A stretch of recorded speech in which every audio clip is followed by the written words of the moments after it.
Western missiles are reshaping the Ukraine-Russia war.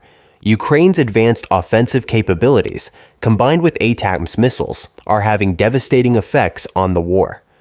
On November 19th, Ukraine used ATACMS for the first time to strike the city of Karachev, 75 miles deep into Russian territory. Following this attack, analysis of satellite imagery revealed that many Russian military bases were within ATACMS range. Russia moved 90% of its military aircraft, especially fighter bombers equipped with glide bombs, out of the attack envelope of ATACMS and Storm Shadow missiles. However, at least 209 of the 245 targets were land-based and not Air Force bases. This suggests that in addition to further removing the Russian Air Force from the battlefronts, ATACMS now covers a wide range of fixed military assets vital to sustaining the Russian war effort. This could lead to a more conservative Russian approach, a slowdown in offensive momentum, and logistical and operational inefficiencies. Ukraine is accelerating its offensive policy to strengthen these possibilities. The news that ATACMS missiles hit the Taganrog aviation facility dropped like a bomb on the agenda the other day. So what happened in Taganrog? What is the importance of this facility for the Russians? How did Russia react to this attack? Our video begins for the answers to our questions and more.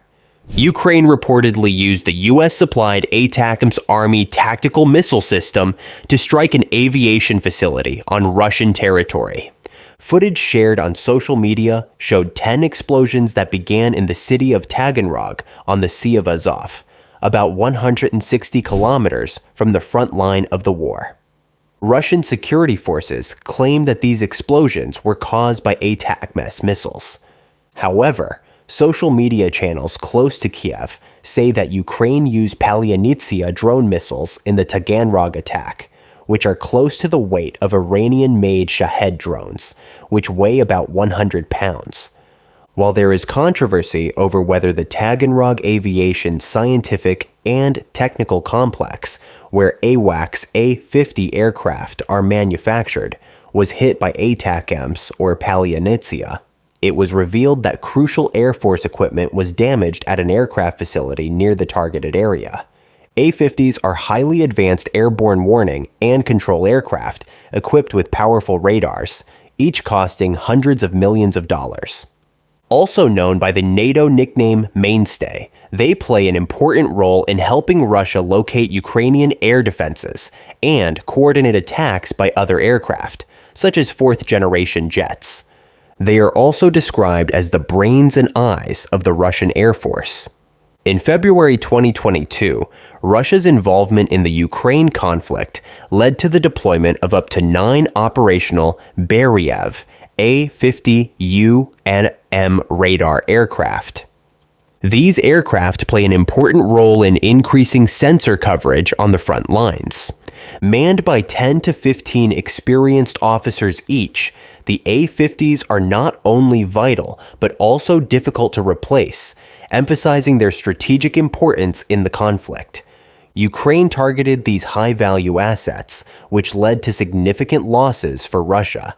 It should be recalled that this anti-aircraft defense base targeted by the Ukrainian Defense Forces specializes not only in A-50 radar surveillance aircraft, but also in Tu-142. This is because the Ukrainian attacks did not target a single element of the Air Force, but affected all the aircraft on the airbase. The Tu-142, which was the target of the attacks on the airbase, is an anti-submarine aircraft based on the Tu-95. It is not clear how many such aircraft were at the airbase and how many were damaged in the Ukrainian attacks. The facility also serves as a base for various tests of Russian Orion UAVs. There are suspicions that such drones may have been seen at the airbase at the time of the attack. Estimates of how many Russian aircraft and drones were destroyed in Taganrog have flared up, with officials in the region providing clear assessments of the damage. Yuri Slyusar, the interim governor of Taganrog, one of the main cities of the southern Rostov region, announced that the missile strike damaged an industrial enterprise and vehicles in its parking lot. Russian authorities have shared some assessments on the extent of the total damage and the activation of air defense systems near Kamensk. According to these assessments, 14 cars were burned to scrap, and 1 drone was destroyed. This raises the possibility that the attack on Taganrog may have been carried out with Palianitsia. There were multiple targets in the attack, and eyewitnesses have reported signs of drones in the sky. The flight range of the munition is 750 kilometers, the speed reaches 900 kilometers per hour, and the mass of the warhead is 30 to 50 kilograms. While most of the missile's technical specifications are kept secret, military expert Alexei Hetman said in September that Palianitsia has a range of up to 700 kilometers, a speed of 500 kilometers per hour, and a warhead mass of around 100 kilograms. Taking these characteristics into account, some Russian mill bloggers suggest that the Ukrainians hit the Taganrog facility with Palianitsia, while another group of authors suggests that Kiev used ATACMS at the same time as this drone missile. Another theory is that the Ukrainians hit the Taganrog facility with Peklo missiles. There is no clarity on this yet. However, the fact that there were 10 explosions in the area makes it possible that the Ukrainians used every single munition in this attack. Regardless of the munitions used in the attack, the main focus is on Russia's inability to prevent such actions. In the early years of the war, Russia boasted that it had very strong air defenses, but the Ukrainian attacks proved that Putin's famous air defense systems are nothing more than an inflated balloon. So what does Russia think about the attacks? Of course, the Russian authorities ignore the weaknesses and vulnerabilities of its air defense system. All the Kremlin is doing is threatening retaliation. Russia has announced retaliation against Ukraine. President Vladimir Putin has threatened to launch hypersonic ballistic missiles at the center of Kiev if Ukraine does not stop its attacks on Russian territory using US-supplied ATACMS missiles. All eyes are now on Russia's retaliatory strike. It remains to be seen whether the Russian missiles, called Oreshniks, will be on the field again. After the first ATACMS attack, Russia launched an attack on Ukraine with Oreshnik missiles on November 21st. Washington does not see the Oreshnik as a game changer in the war. As we can see, in addition to the ground battles, the air campaign has a very important place in the Ukrainian war. The key to victory lies in the dominance of the skies. The course of the war in Ukraine teaches 2 different lessons about air power. The first lesson is what not to do. The initial inability of the Russian Air Force to achieve air superiority cost Vladimir Putin's forces the ability to achieve a decisive victory at the start of the war. The second concerns the difficulty of achieving air superiority with insufficient resources and capabilities. This is what forced Ukraine to endure costly attacks on its territory throughout the war. Both sides have lethal air defenses that deny opposing air forces the ability to enter the battlefields. Properly equipped, Ukraine has proven time and again that it can conduct an integrated air-ground campaign to secure air superiority at times and places of its choosing to reverse the territorial gains the Russian military has made up to this point. The recent offensive in Taganrog is one of the most tangible proofs of this idea. Kiev has broader plans to undermine Moscow's oil installations, air bases, and many other strategic military sites.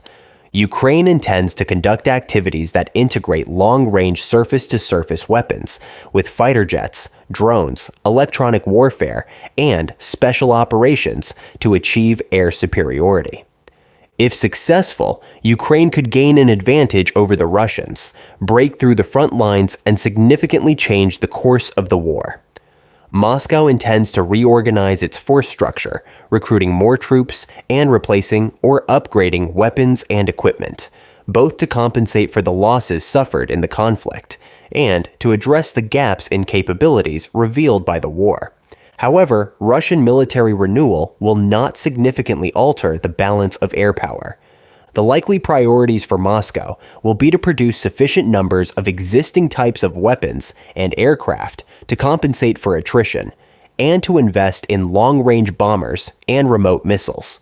However, the primary threat to NATO air power in Europe will remain Russia's highly effective ground-based air defense systems. The different combat arms of the Russian armed forces have been affected in very different ways by the demands placed on them by Russia's full-scale invasion of Ukraine.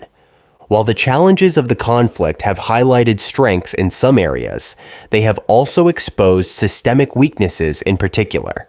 For Russia's aerospace forces, the verdict is largely unfavorable. The established doctrine, tactics, and equipment of the VKS, according to pre-war expectations, performed even worse than in the Russian ground forces. A comparison is meaningful. Despite repeated strategic failures and devastating losses in the first year of the war, the Russian ground forces and airborne forces captured a significant amount of Ukrainian territory, inflicted serious losses on Ukrainian forces, and successfully held the Surovikin line against the Ukrainian summer offensive in 2023. In turn, the VKS failed to build the capacity to operate fighters, ground attack aircraft, or helicopters over Ukrainian-held territory. Moreover, despite remaining on its side of the front line since the first month of full-scale occupation, the VKS has suffered significant attrition. At the time of writing, publicly verifiable losses included 82 fixed-wing combat aircraft and 131 helicopters. Actual totals are likely to have been slightly higher, both because of losses that could not be independently verified and because of unrecorded scrapping of aircraft damaged on landing but deemed uneconomical to repair. Most of the airborne fixed-wing losses were Su-34 fullback attack aircraft and Su-25SM SM-3 Frogfoot ground attack aircraft, with 11 Su-30SM and 5 Su-35S multi-role fighters also lost. The rest were Su-24 maritime attack and reconnaissance bombers, which were predominantly destroyed on the ground in Ukrainian attacks on air bases. Helicopter losses were highest in the Ka-52 Alligator Squadron, with 59 of its 59 gunships destroyed, severely damaged, or captured, and in the Mi-817 transport helicopter squadrons, where at least 21 aircraft were lost. The Mi-2435 Hind and Mi-28 Havoc gunship squadrons also suffered significant losses, although their operational utilization tempo was less intense than that of the Ka-52s. Perhaps even more worrying for the VKS in the future is the fact that the fast jet and attack helicopter forces have, at best, achieved very modest results in return for these significant losses. The continued inability to plan and fly complex composite air operations means that Russia is still unable to plan and coordinate the kind of mutually supporting strike packages that a US-led air campaign would rely on to suppress, destroy enemy air defenses, and conduct offensive counter-air operations. Instead, the VKS still conducts relatively rigidly planned and tightly controlled sorties, and requires real-time authorization for individual disarmament from officers at ground or air command and control points. During the Russian offensives in 2024, Su-34, Su-30SM, and Su-35 fighters and attack bombers began to have a more direct impact in combat, launching numerous remote gliding bomb strikes. The heavy 500 kilos and 1,500 kilo variants of the FAB series. Bombs with gliding wing kits provide a relatively inexpensive way for the VKS to deliver intense explosive impact on fixed Ukrainian positions while remaining largely out of range. However, they cannot hit moving or dynamically positioned targets. Even this nominally new capability, therefore, effectively represents the use of Russia's most modern frontline jets as blind heavy artillery. compared to the apparent failure of fast jet and helicopter squadrons to make significant impacts against Ukraine. The Tu-95, Tu-160, and Tu-22M3 bomber squadrons of the Long Range Aviation (LRA) force performed consistently well in their mission to conduct strategic bombing from long distances. From the first missile strikes against air defense targets at the beginning of the occupation to successive offensive campaigns against Ukrainian defense industry, fuel, rail, and energy infrastructure, the LRA has maintained a significant operational tempo for 2 years. Ukrainian missile defense capabilities gradually improved so that as the war continued, a much larger proportion of Kh-1001 missiles fired by Tu-95 and Tu-160 bombers were shot down before they reached their targets. However, Russian forces demonstrated a continued ability to adapt in response to increasingly sophisticated coordinated waves that continually challenged Ukrainian defenses by combining waves of ground-launched Shahed 136 Garand-2 one-way strike drones, maritime caliber cruise missiles, Iskander-M launched ballistic and cruise missiles from the LRA. Alongside the indiscriminate Kh-22 and Kh-22 anti-ship missiles fired indiscriminately at cities by Tu-32M3s, and the semi-hypersonic Kh-47M2 Kinzhal. Air-launched ballistic missile fired by MiG-31Ks, the LRA has had the greatest impact on the course of all conflicts in the VKS capability areas, and has inflicted the most damage. The doctrinal and cultural legacy of the VKS's roots as a ground-controlled intervention fighter force, relying primarily on pre-planned strikes from attack aircraft and helicopters tasked by ground commanders, is difficult to overcome. The relatively rigid mindset that the VKS approach to air power produces in its pilots during initial flight training and throughout operational service also permeates the senior ranks. This makes it difficult for Russia to radically change its approach to air power in response to shortcomings. In the coming years, the VKS has little chance of overcoming its fundamental doctrinal and cultural limitations, as the rigid and piecemeal approach to air power employment is deeply entrenched both in the VKS itself and in the broader military leadership led by the Russian ground forces in which the VKS operates. However, tactical adaptation will undoubtedly continue, and the VKS will seek to develop weapons, EW techniques, and possibly new platforms to compensate for its shortcomings in Ukraine. However, it remains to be seen whether such investments in the development of new weapons and aircraft to fill known gaps will receive significant funding, or whether the VKS will instead invest more in increasing the size of force elements that have proven relatively effective. One path the VKS leadership may decide to take is to transfer a larger share of overall sustainment, ammunition procurement, and capital restructuring funding to the LRA, which offers a well-understood return on that investment in terms of combat power. Work is already underway to modify the Tu-22M3s to carry and launch the MiG-31K and Su-34, as well as the Kh-47M2. This suggests that Russia wants to expand its salvo launching capacity for the weapon, despite its disappointing performance against the Patriot PAC-3 missile defense system. Tu-160 modernization work continues. Existing airframes are being refurbished to the Tu-160M standard, and there is also a contract for 10 new Tu-160M2 aircraft that will significantly increase the capacity of the Blackjack fleet by the end of the decade.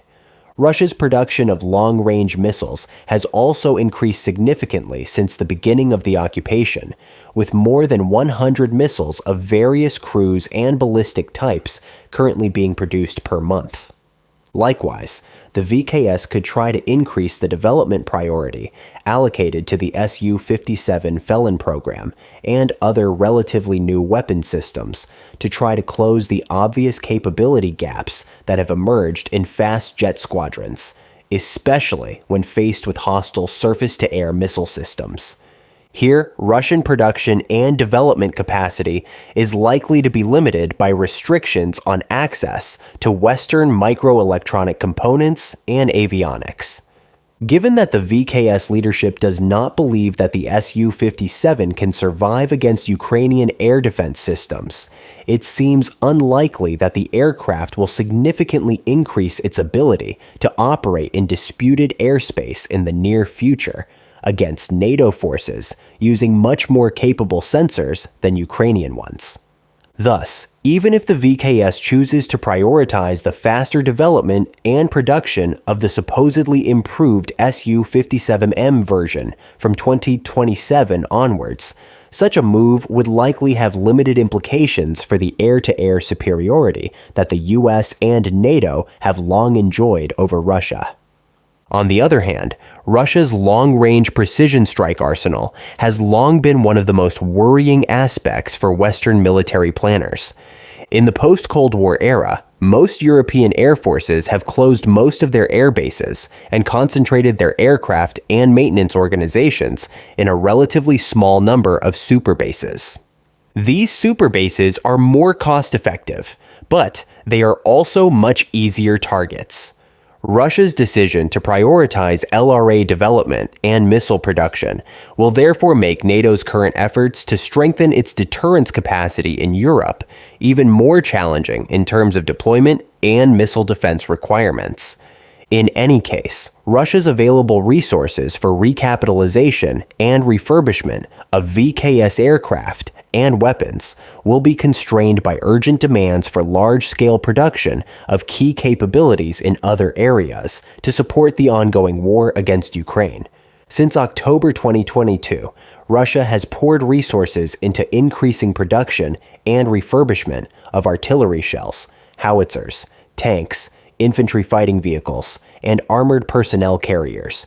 It is also investing heavily in the production of UAVs, such as the Orlan 10, loitering munitions, such as the Lancet 3, and one-way strike drones with a first-person view. Therefore, whatever the VKS prioritizes to develop its capabilities in the medium term, it may find it struggles to compete with ground forces for the necessary resources. It could also find itself further constrained in its more ambitious technical projects by the imposition of sanctions against potential key component suppliers. In addition to sanctions, Ukraine's attacks on Russian aviation capabilities and production facilities pose another challenge for the Kremlin. We are eagerly waiting to see how Russia will proceed in the face of attacks and sanctions. Thank you for following us.